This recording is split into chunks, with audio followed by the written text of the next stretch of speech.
On Thursday, the 8th of October, we will be hosting the Tackling Racism Across the Leadership Pipeline conference in Sheffield.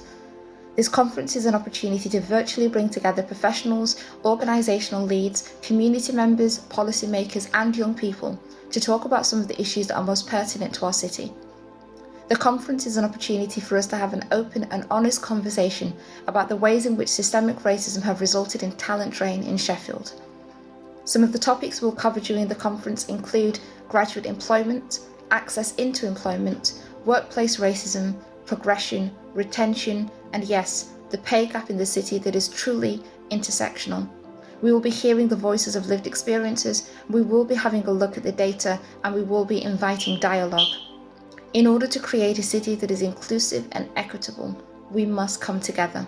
This must be a collective mission. Leaders in the city, please be a part of this conversation. The conference is solution focused. It is a call to action. We will be joining and having a conversation in order to translate that into work that needs to happen. Please join us on the 8th of October, where we will be discussing how we can tackle racism across the leadership pipeline in Sheffield. Here are some reflections on why diversity in leadership is important and what the barriers to diversity in leadership are.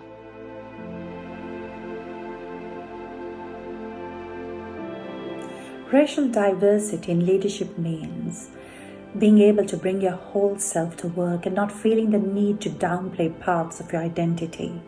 Diversity in leadership is not only about having diverse faces in places where there were once none. It's about how that leadership also diversifies its thinking and its doing. How that then translates into policies and practices that enable change not only throughout the organisation, but also how that change impacts the recipients of your service, your patrons, partners and key stakeholders. Most importantly, it is about how the public perceive you as a diversely led organisation.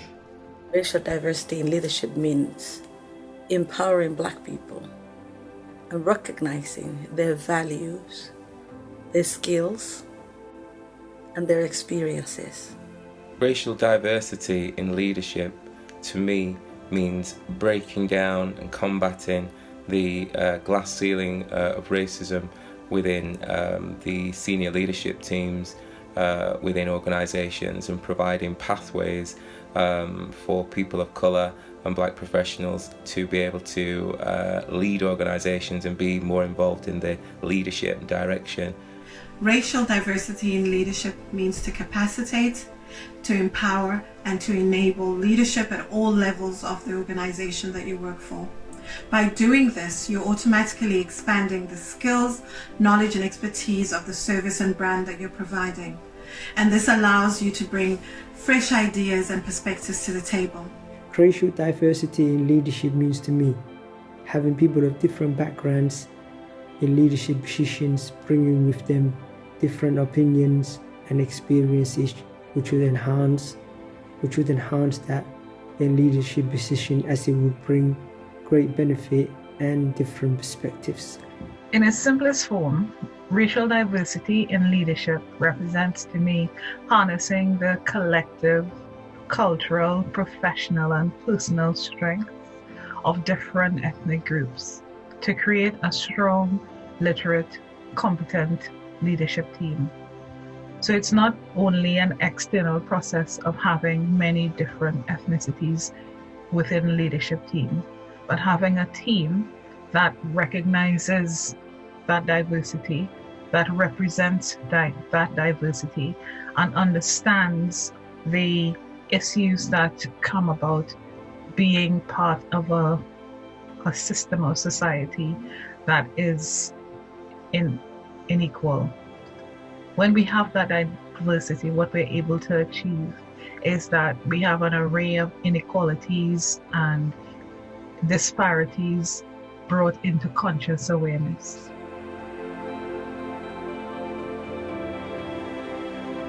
The barriers to diversity in leadership are organizations treating people of color as a tick box activity and hiring one person to prove the inclusivity.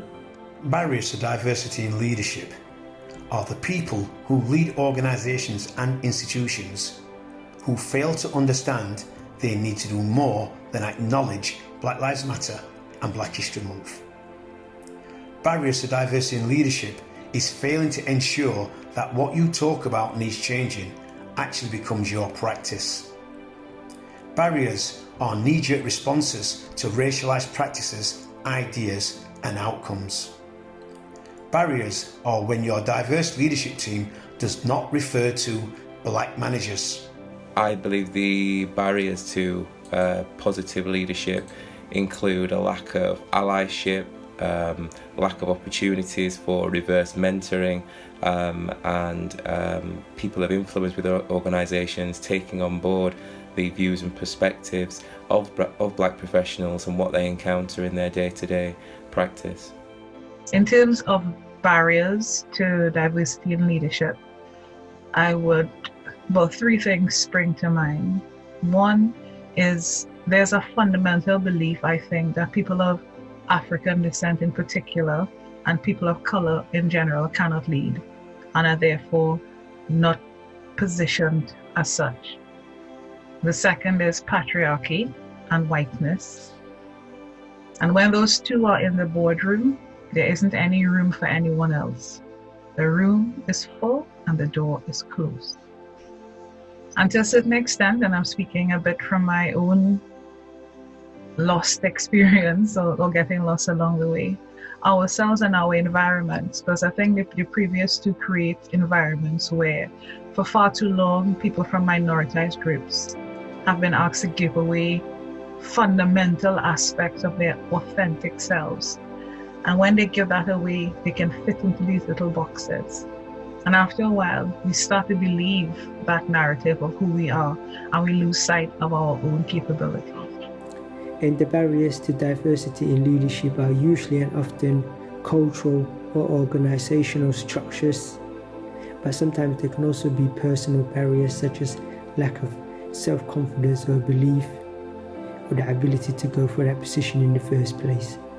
Now, the barriers to racial diversity in leadership are blatant racism, but also more subtle forms such as white privilege, microaggression, color blindness, and laws and policies that seek to perpetuate the inequalities that we've experienced since birth.